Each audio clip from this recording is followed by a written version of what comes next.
Hello everyone, this is Yu Tsai. Welcome to Let's Talk. Today is Friday, one day away from 4th of July celebration. So thank you for being here with me today. If you're going out there, please stay safe. Please wear a mask. Please help all of us stay safe out there so we can get back to the normal that we all want to be. So today my guest is so special for me because I've been stalking her career for a while. She's been such an incredible inspiration to me. She's Asian American, Korean American, winner of Bravo Top Chef Season 10. This is Kristen Kish. Thank you for being with me today. Thank you for having me. It's lovely to meet you. Finally. I remember back when you were on Season 10, when you hit the screen for the first time, I went, what is this gorgeous model doing on a cooking show? Oh my God. Let's dive right into that. I'm going to jump right into your career as a model because you did start out as a model and talk about it. Oh gosh. So I guess when we say model, I use that word very, very loosely. I feel like models are these savvy business people who are so confident and have the knowledge and the know-how to be in front of a camera. I never have, and I never did, and it's still a little weird for me sometimes. But when I say model, it was like, scouted in the mall at 13 because I was like tall and really lanky, especially for an Asian woman. And then just through insecurity and thinking that I wanted to do something that looked kind of glamorous, I threw myself into it. Now, was I ever horrendously, successful or bad? No, I kind of just slid right in the middle, and I just kept that comp card and I kept that contract, and I just had like the card to say I was a model. So we use that term very lightly, very lightly. Well, Kristen, I gotta tell you, being in the fashion industry, and we don't get a lot of Asian models out there for representation. And you are the quintessential type of Asian models in America that at least the Caucasian world think what Asian should be. You have the perfect slanted almond eyes. You have the perfect fair skin that they love so much. Because when we work in fashion, people define each individual category so differently, and there's a stereotype that goes with it. And it's funny that I mentioned that now is because we're in a time that we're breaking all those stereotypes and boundaries. And along the way of your career, you have absolutely done that. And one of the main reasons why you're on the show, because I think a lot of times Asian Americans don't realize what they're doing quietly is actually making such a huge noise and voices out there. And I think over the last 5 years, as I followed your career, you really, really embraced it and owned it. Because when you were on the show, you were just working. And let me paint this picture for everyone out there. So Kristen was on Bravo Season 10 competing among there were big guns on that show. And you were a relatively unknown chef at the time. And week by week, she just put the hustle and the grind into the work. And I absolutely love watching you work. And because there's such a calm demeanor about you as you went through that. I'm glad that came through because that's certainly not what it felt like. Well, let's talk about that. How many seasons did it take for you to get on the show? Because you have to go through audition process. I never auditioned. I never had the desire to want to be on the show. I, of course, watched it being a young cook and watching all the chefs. And there's this fear that when you watch and, from the comfort of your own home, you're like, oh, I could totally do better. Like, why are they doing that? And you start questioning everything out loud, right? You are the critic at that point. And I never really wanted to. And timing happened. And who I was working for at the time, my mentor and, who I call my family now, Chef Barbara Lynch was the one to say, okay, scoot you along. They're asking if I have any chefs that I could recommend. And she threw my name in and I was like, oh my God, like, okay, now there's a lot about me that means it doesn't make sense for me to go on TV. There's a lot of insecurity. There's a lot of self-consciousness. There's a lot of social anxiety. There's a lot of these things. And so for me to go on TV was a very odd thing, but I did it. Thankfully, it showed well because my hands were shaking. I was sweating so much, and it was just a nerve-wracking, but really fortunate experience that I got to be a part of. People always want to know for quick fire challenge on Top Chef, is it truly exactly the time they give you? Do you get grace periods? Is it true reality? Because everybody knows I've been on a few reality shows myself, Yeah. and there are definitely twists and turns that sometimes snip in the editing to make it more exciting. So tell the truth. Yeah, I swear to you, when you have like a brief split second where the cameras go blank to go over the rules and all that stuff, but you don't work during that time and you can't even talk. So it is legit. They say, go, here's your time. And when that time is over, you better have something, anything to show for yourself. Do they use the term "you're on ice" on your show? They do. And you? Yes. You know. So, Yeah. so for guys out there, this is a funny term in reality TV or any TV show that requires competition. What we'll tell the contestants, you're on ice. That means you're not allowed to talk to anyone. You're not even supposed to look at the judges.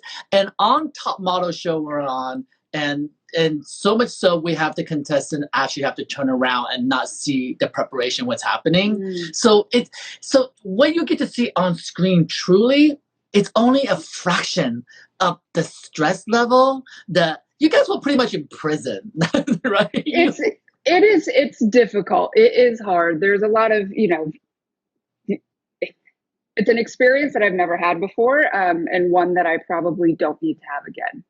So you won't be returning for All-Star? You won't be returning again for... No, I'm okay. My competitor, chef hat is definitely hung up for a little bit. Unless it's for a great cause, for charity, it's bringing awareness to something bigger than who I am. Certainly I would entertain the idea, but no, I'm good. I'm good. Well, since then, I talked to Shirley, who was on the one that she wasn't on the same season with you, was she? I don't remember. No.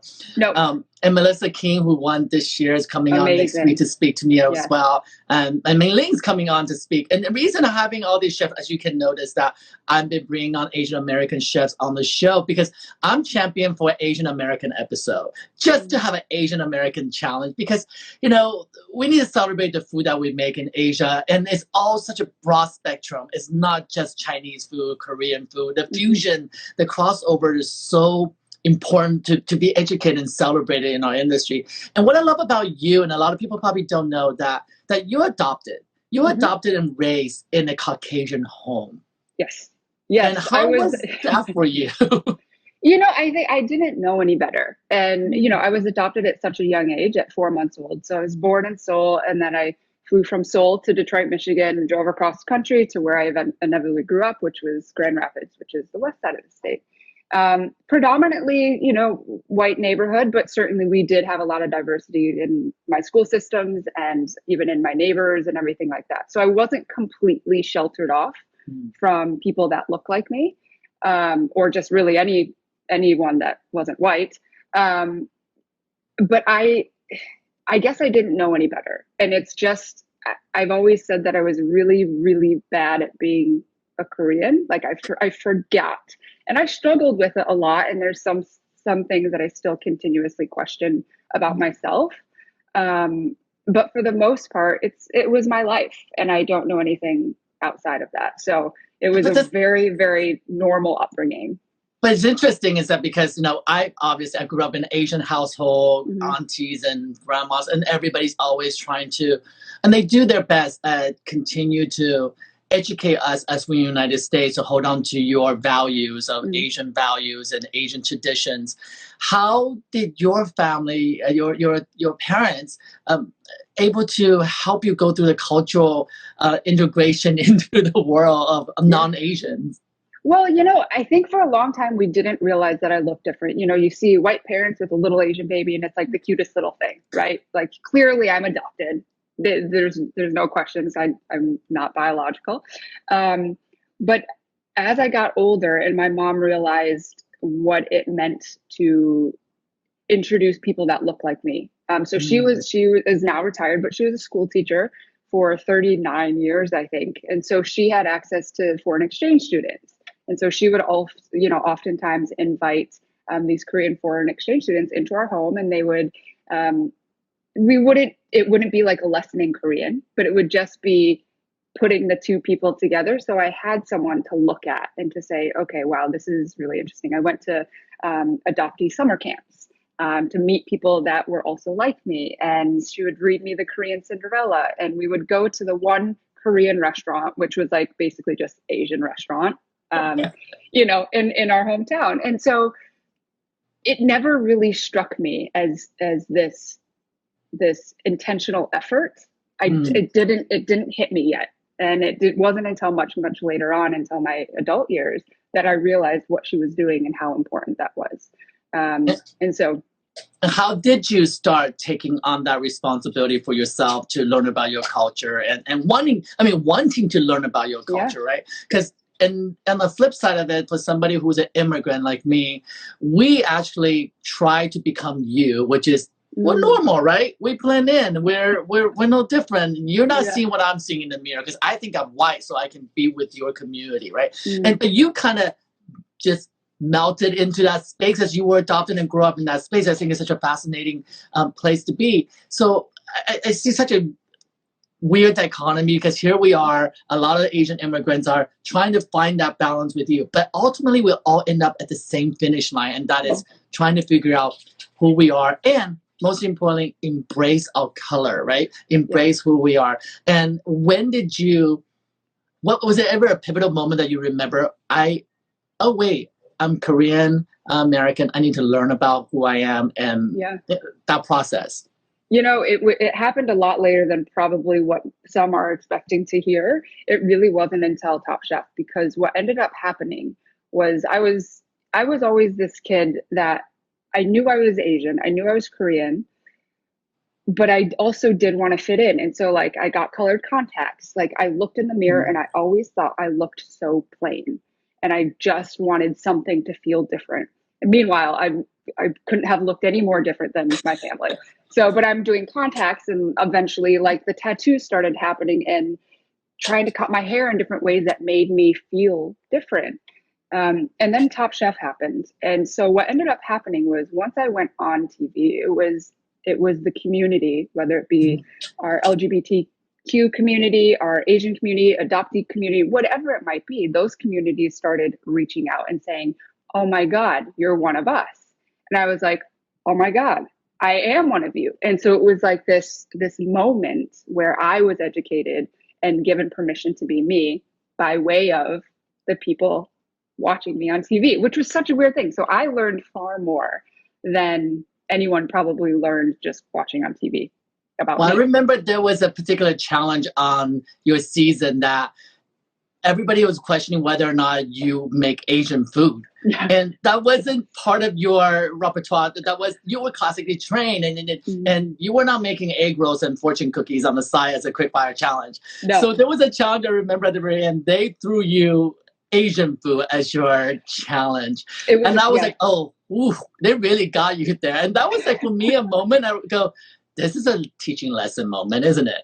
Yeah. I mean, I've never cooked it before. It just was never part of my story. And being a chef, the whole purpose of wanting to cook for people and feeling like we're in the right lane is basically giving our life story to our diner. And my life story was not Asian food. It was not Korean food. It wasn't learning any of that. I watched Great Chefs of the World, which now to come think about it, they should have featured more Asian chefs, but they didn't. And it was predominantly French white men. And so that's where I first started learning what it looked like to cook.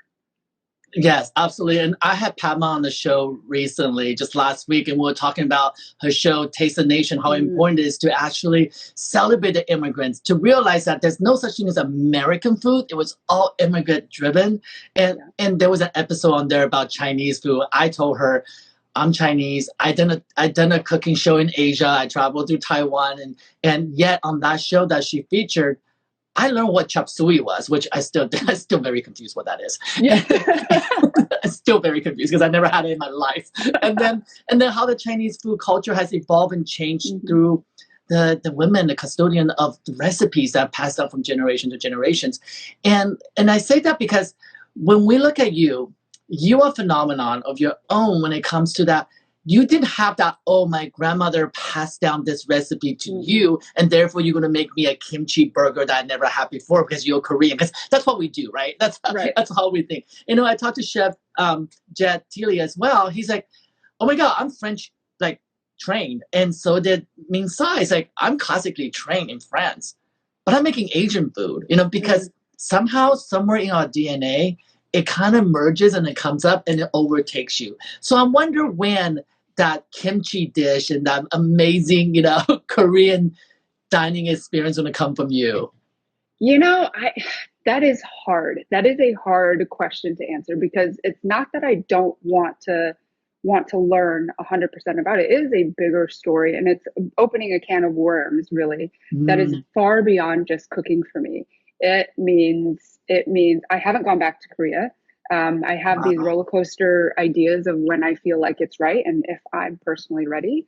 But my expectation is very, very high, especially for that first trip.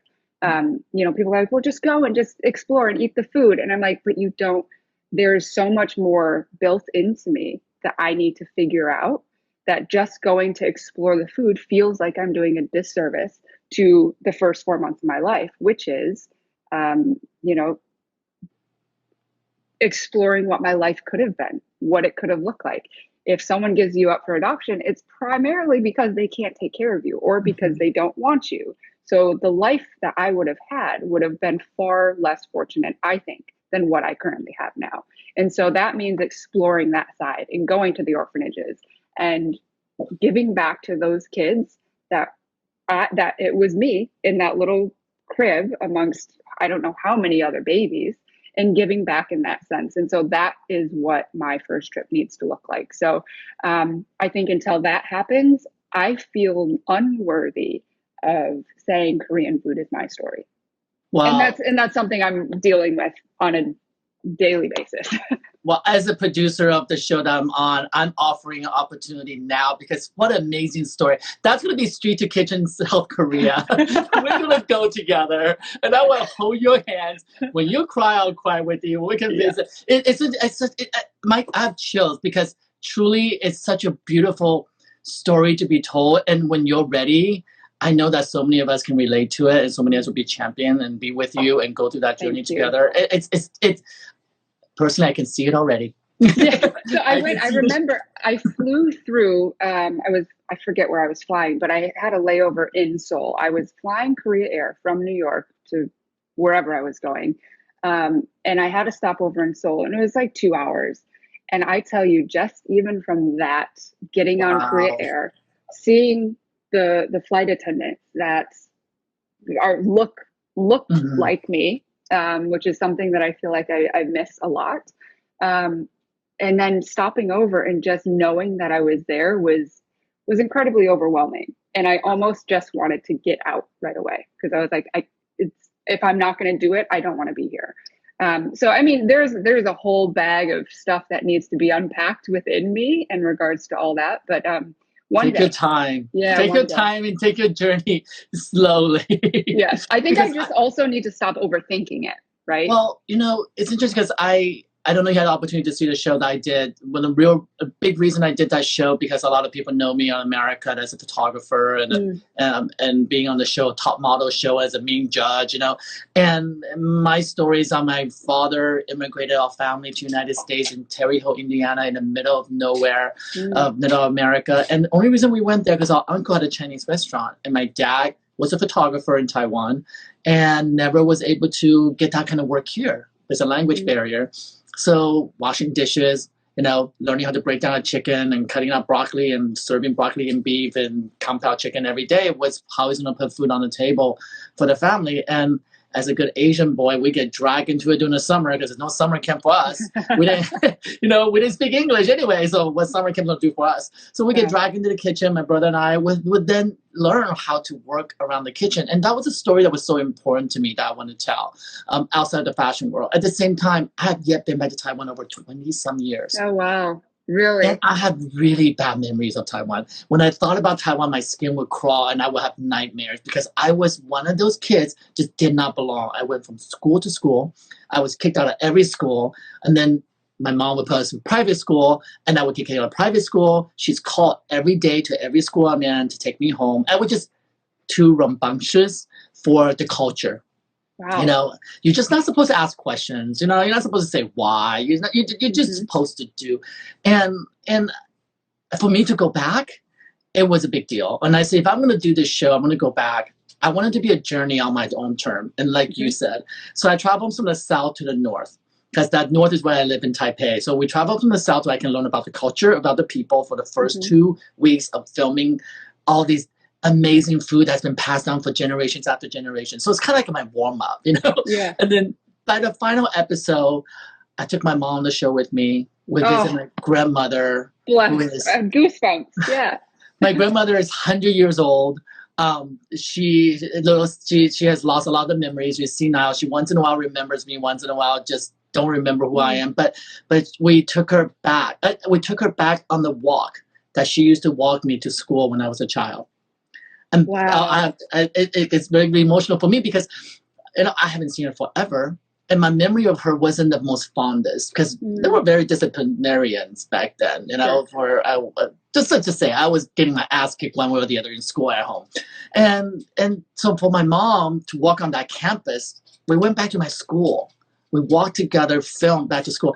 And my mom even went, oh my God, this is the place that you struggled. Why did you put yourself through this? And it was crazy because you do get that emotion when you're talking about. You got to be ready. I had all these mixed emotions, and I sit down in the chair that I used to sit, the same classroom, and it was very profound and cathartic experience for me. So perhaps my question, I have a question for you now, because that whole idea of the expectation of what you want to feel during that moment and then also after. So did you go in with expectation and were they met, or what did you walk away with feeling? Both. Okay. Well, one was that it was so important for me to break the glass ceilings in America where they think Asians are not to host TV shows because they have an accent, and I do. Sure. I'm the character always on reality television that people go, he's the crazy judge. I was the Simon Cowell of Top Model, right? And then I became the Gordon Ramsay of Top Model because he'll curse on screen. He doesn't care. But it was all caricature of who I was. And for me, one was to show people who I really am. And that wasn't going to happen on anybody else's show but my own TV show. I pitched it around every network in the United States, and nobody understood. The question is, why you're a photographer, we know you're a photographer, why don't you do photo shoots and cook at the same time? Because that's not the story. Sure. I want people to see me. So that was one. So I made that expectation by creating that. Two is that I want a Taiwanese to embrace me. I don't look Taiwanese. I've been on television for 10 years and people still go, what, you're Taiwanese, you're Chinese, you speak Mandarin fluently? And I have shows in Asia in Mandarin. So I wanted to make sure when I did Street to Kitchen, there was 2 versions of the show. That's one's in Mandarin, voiceover. I did all the voiceover myself. A lot of practice on Mandarin before I could do that. And then I studied for 3 months to get fluent again. And one is in English because I want the spectrum of America to be able to see it. And when we went in to do the show, that was my goal. It was almost like I can do this without you saying I can or cannot. So then lastly, what you asked is that my emotional expectation. As Asians, we don't tell our mother we love them enough. It's not how we grow up. We don't thank our parents. They're just supposed to have done. And I left home at such a young age. I have never, ever taken the time to thank my family for immigrating us to the United States, especially for me that I needed to be out of that place. It's just not right for me. So you're going to get me crying. The very last episode, I took the time and thanked my mother on screen. And there was not a dry tears in the room. And it was so emotional for me. My uncle was at the table, and I made her a vegetarian dish because I made signature dish, beef noodle soup, the Taiwanese beef noodle soup for everyone. Hand-pulled the noodles. It wasn't very pretty, but I hand-pulled it. It looked really pretty on TV. I'm sure it's delicious. Editing. But I had a master chef there helping me and showed me how to do it. It tastes great. But I made her a vegetarian dish because she's vegetarian. And I thanked her. I took the time to thank her for that. And she was so nervous. I mean, she was so nervous. My mom never wanted to be on TV, ever wanted to be on TV. And she did that for me. And that alone, it was an incredible experience. I think from that moment forward, that our bond is completely different. She did something that she would never ever do for anyone. And she was there with me. That was a really special moment. My dad could not be there because he's afraid of flying. So I wasn't able to get him there. But my dad's super proud. He shows everybody the videos and Facebook group friends, and everybody comes over and talks about it. And I don't even know they know the grant of it, the show, because it ended up being picked up by Fox Asia and Net Geo Asia, and then simulcast the whole entire last year. And we were going to go to Vietnam for season 2, and the pandemic happened. But yes, so when you talk about your journey, which I didn't even know, because I Googled you, I was researching about you, but to know this passage that will happen soon, I can't wait to see it, because you're right. The expectation is completely different. And it's funny, even sitting here talking to you about it, I still get so emotional. I've gone through my head about all these different scenarios of what they could happen, because if I think about every different scenario, then I'm kind of geared up and like I tee myself up for anything that could possibly happen. I find nothing. I'm not going to find my biological parents. I'm going to literally walk in what, as best as I know, to walk in the shoes that I would have been walking in had I stayed. And that is the story, and that is what I want to feel, because I feel like there is an insurmountable amount of gratitude that I owe my life today, and the people that helped form that and shape that. And then there's also a lot, it's not about forgetting and saying, like a big F you to somebody that didn't want me. It's about saying, feeling grateful and saying thank you to the other side as well, and to an entire culture that I kind of was, I was brought up in it. There were 4 months of my life, very important 4 months of my life, that truly shape who you are as an adult. And those are the things that I need to, that I want to explore, and then the food, obviously we have to eat to stay alive. So the food's going to be there no matter what. But please tell me, Kristen, you do love spicy food. Please tell me that. I do. Okay, good. Yes, I do. At least do I have the spice tolerance of perhaps other Asians? Maybe not, but I am one that will, the nose sweat happens, and, you get shiny face, and yes, I love it. I think it's highly addictive and it's delicious. I want to send you my spicy sauce. I want to know you my spicy Am I going to die? See if you like it. Well, we'll see. But wow, honestly, it's such an amazing story, and hold that to your heart when you're ready. If any way I can help you, produce it, be part of it, the journey to watch, I will be there to support you, because I think it's so incredible. If Bravo's watching, they should be already signing you up for a special. Thank you. Thank you. Truly, because I think right now, these are the stories that we need to hear more and more out there, because identifying who we are in this generation at this time, I know for myself, I never felt more Asian than ever. Yes. Being on TV, I didn't think about, I'm the first Taiwanese on this channel, or I'm the first Asian to red carpet for 3 hours. Or none of that actually was in my mind until this period. To realize that what we have done, hopefully have influenced others to do better. And because of this pandemic, I'm making sure that I'm very conscious about shooting Asian models and put them in front of the camera. And on the show, it was with Lisa Ling. And I'll go back a little bit. I did an interview with Lisa Ling. I adore her. Oh my God. Well, first of all, here's this guy who's on fashion, who has food show, whatever, decided to do a talk show on IG, and nobody took seriously, right? I know he didn't. You're going to tell me you did, but you didn't. I didn't either. I was like, what? I'm just burning time because I want to talk, because I'm lonely, and you guys are going to be my therapist. You're going to listen, and thank you for 695 people who are going to listen. And every day, sometimes more, sometimes less. But it wasn't until I had that moment with Lisa Ling, I realized she just validated me. And she just validated the conversation I can have here. And it was doing Asian American Heritage Month. And she gave such an amazing interview. So for you guys who haven't seen it, please go to YouTube and check it out. And she made me realize how important to have a voice, that we have to not be Asians who just allow things to happen. If you want change for the Black community, change start with your own community. And it was a crazy lesson. And I told her, I said, well, you're the last guest I have on for this month of Asian American Heritage Month. She's like, continue talking. Why should it stop? And because of that, I made a vow to her. I said, every week I have at least one Asian person. So there's a lot of us out there, aren't there? Oh, you know what? And thank you for being out there, and thank you for being supportive, because in my industry, at least in fashion industry, it's really hard to get Asian community support Asian community, because it's just so competitive. But when the moment I decided to do that, I wanted to interview models who spoke broken English, and I said, I don't care. I want you to speak your native tongue. I will translate it with some, subtitles.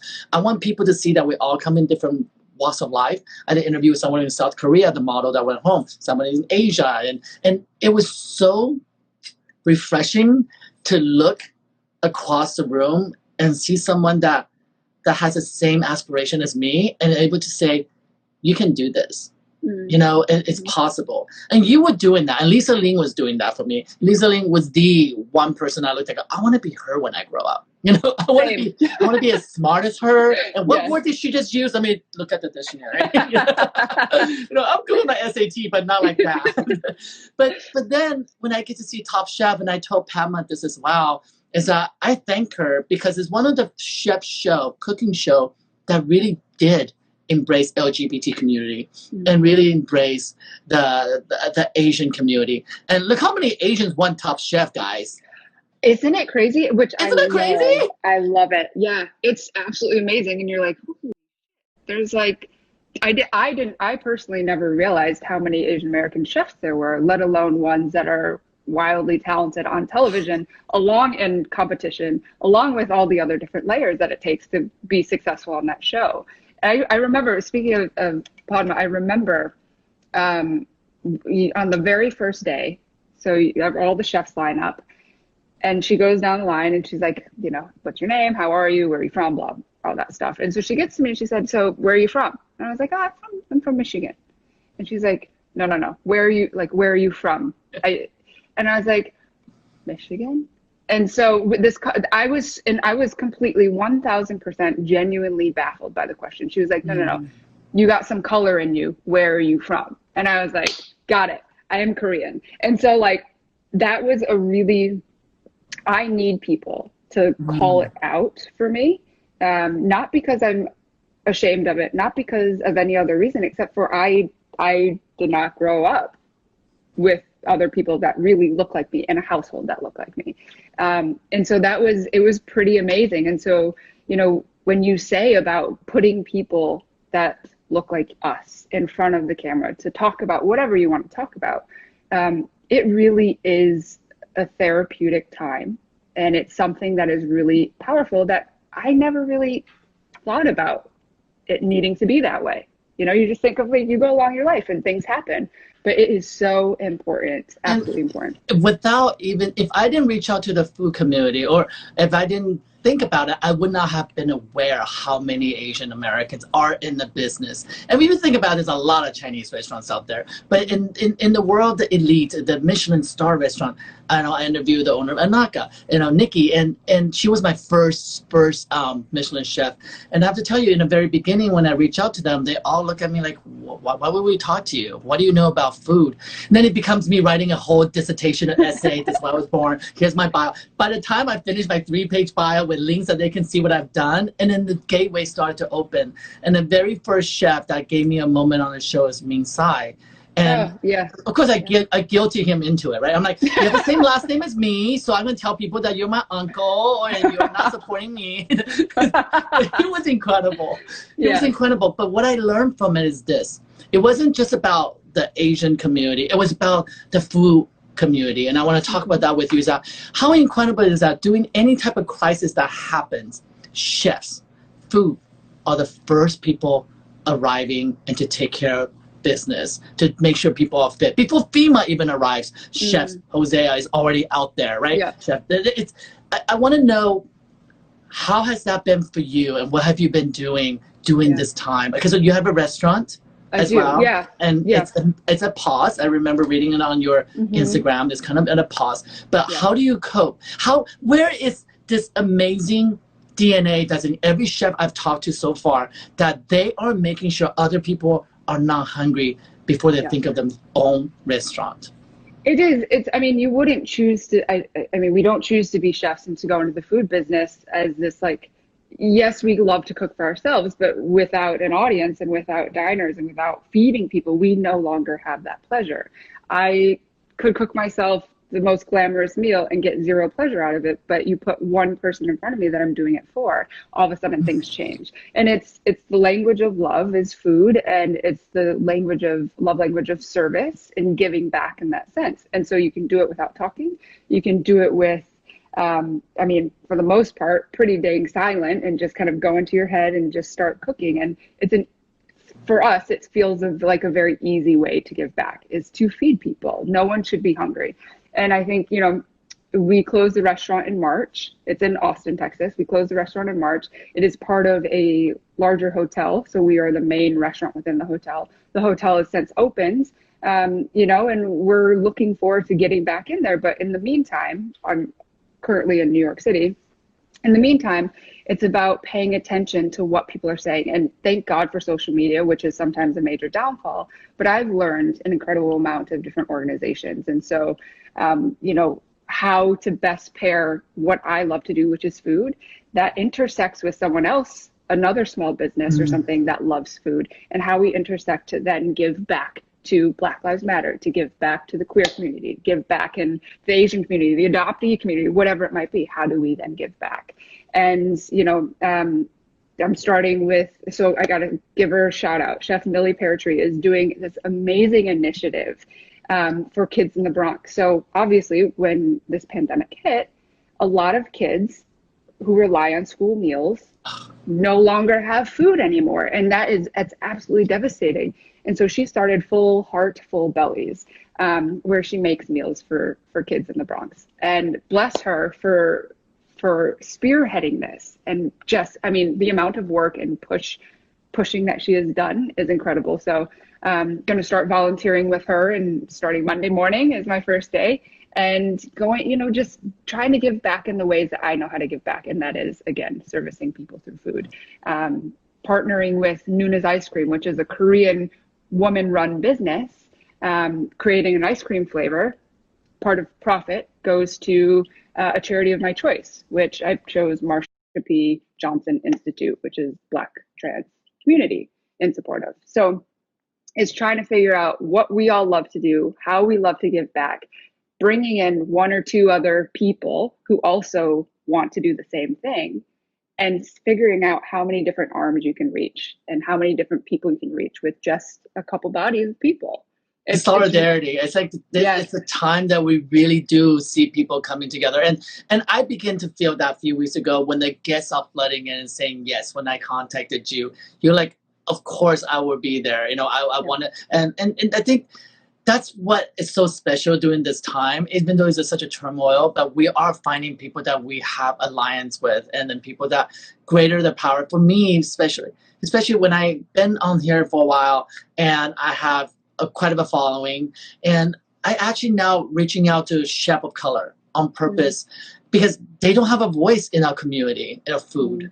There's very few chefs of color, and Black chefs are not. Whether what I was talking to Chef Jeffy yesterday, and he has a podcast, and I want people to watch it. But he's not getting enough eyeballs. But what he's talking about is important, and what he represents is important.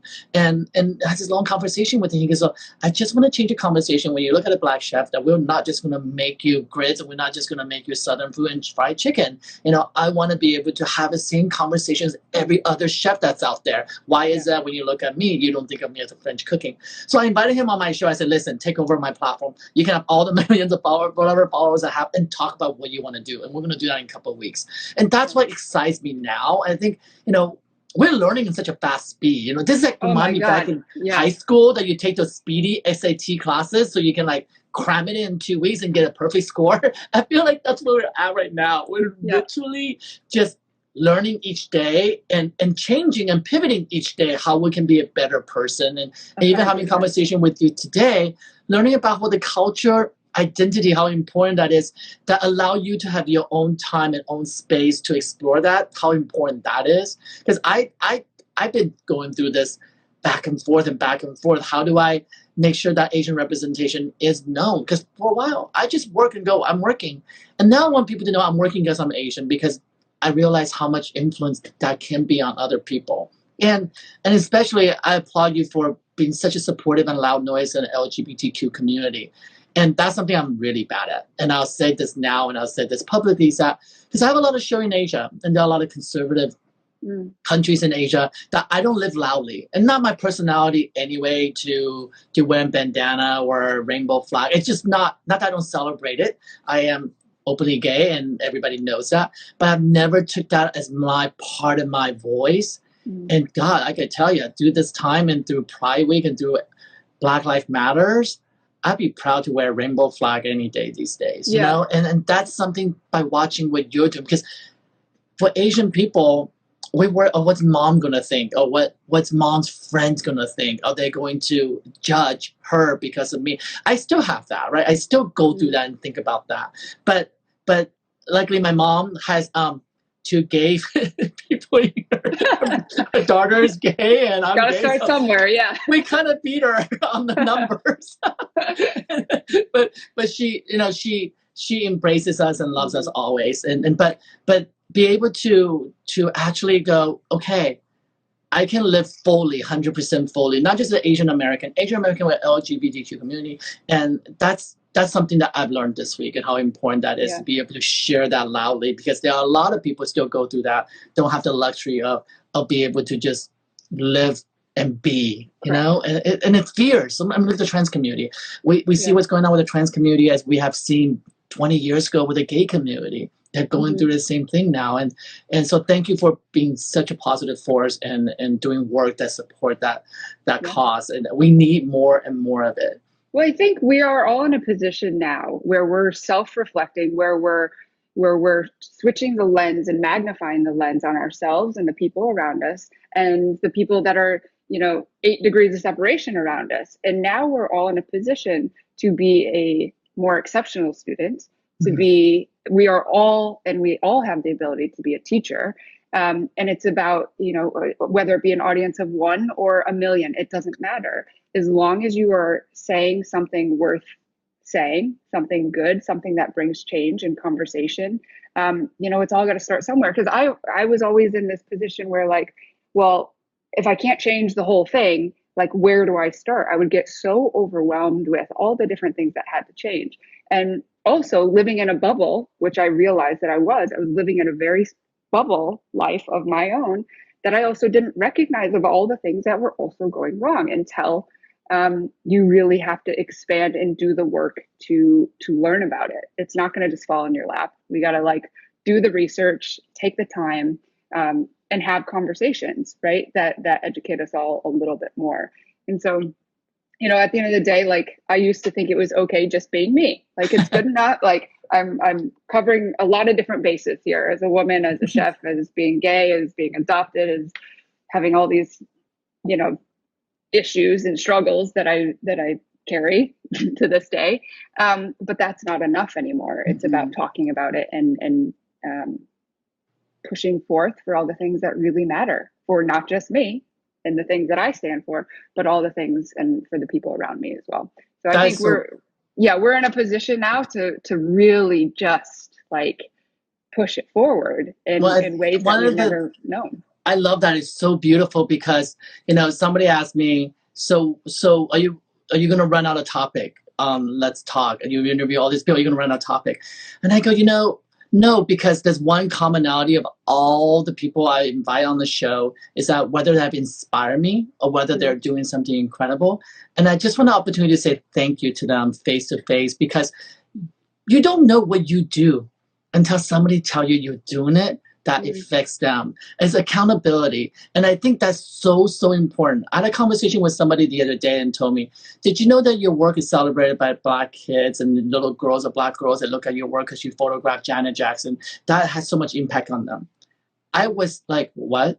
That was a job. And this is a client I have for 10 years and I shoot her all the time. I never put it in a perspective of what I am doing and what I did has that much impact on other people and a community. And that's another learning this week. I saw this week was a lot. It's the things that we're doing that are fueling the good. It's also making us recognize when we were being too quiet or when we weren't saying enough. That fueled a lack of change. But we need to call out the positive for people. Yeah. I want to call out that you are inspiration to me, and I want to celebrate you, and we want to celebrate each other in that way. Yeah. And with Padma, also, when I asked her to come on the show, her schedule is really crazy busy. I mean, she's doing CNN, she's doing all this. She didn't have to do this with me, but I reached out to her and said, I don't want to hear. I don't want to talk about what all those other people are asking about you. I want to talk about you. It's not about just a show. I want to talk about what you have done for me, so I can say thank you to you, because there are a lot of people out there watching you doing what you do as an Indian woman, and grew up in America as an immigrant. Your voice matters, and I'm sure Padma knows. She's very confident. She already knows that. She's amazing. She's amazing, and I wanted to thank her. And one of the most important things came out of that conversation was this. I wanted to share how hard it is for her to sell that show. As a woman who's an executive producer and a food show that's #1 rated, created how many stars did she create? Every winner of that show, even non-winner of that show, have become somebody of somebody, and Michelin star and James Beard Award, all of it. Yet when she was shopping for that show, it was no, no, no, no, no.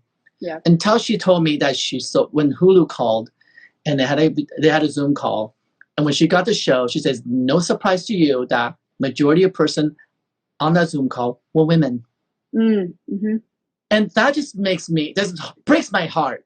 And so important for people to know that how much effort still today, a woman of her stature still had to fight against being a woman in an industry that's dominated by men.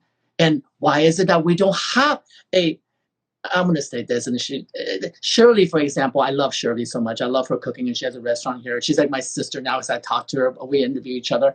And I asked her point blank, why don't you have more content and more show of your own? And she goes, Yu Tsai, I have a Chinese accent. When do you see a Chinese woman with Chinese accent, except for being a competition show? And I did it twice because I want exposure, and I'm doing it because I want that voice. And I don't think about that, And we're in a world of melting pots of every accent should be embraced. And I learned that when I went to Asia to work. I was very self-conscious in the very beginning, doing fashion shows and saying, I can't speak perfect Mandarin, I can't speak perfect Taiwanese either, and I can't speak perfect English. God knows that my grammar is all everywhere. I'm dyslexic. But when I went to China, a panel of 8 astute judges from different regions, from Beijing, from Singapore, from United States, from the South, from the North, every single person had an accent. And every single person has something good to say. And that's when I first realized, when can we do that in the United States? When can we celebrate the voices being heard, not the accent attached? And that's, I hope, with these continuation of talking, and I hope for continuation of celebrating Asian Americans, that we'll get more inclusion and embrace more in this industry. I mean, it's honestly, like you were saying, it's about saying thank you to people. And it's really, and again, like I said, it was never intentional, but there was certainly a part of me that never embraced being Asian. That in a lot of ways, I just wanted to distance myself from it. I would get really uncomfortable around large groups of Asian people. It would make me feel, I don't know. I'd have to really sort through with that defining word, but I would feel really uncomfortable. And so obviously through time and putting myself in positions and talking to people like yourself and relearning what it is for me to be Asian American, it's people like you that have then, gone and put yourself out there and have been wildly successful in so many different ways and talking about the things that you need to talk about.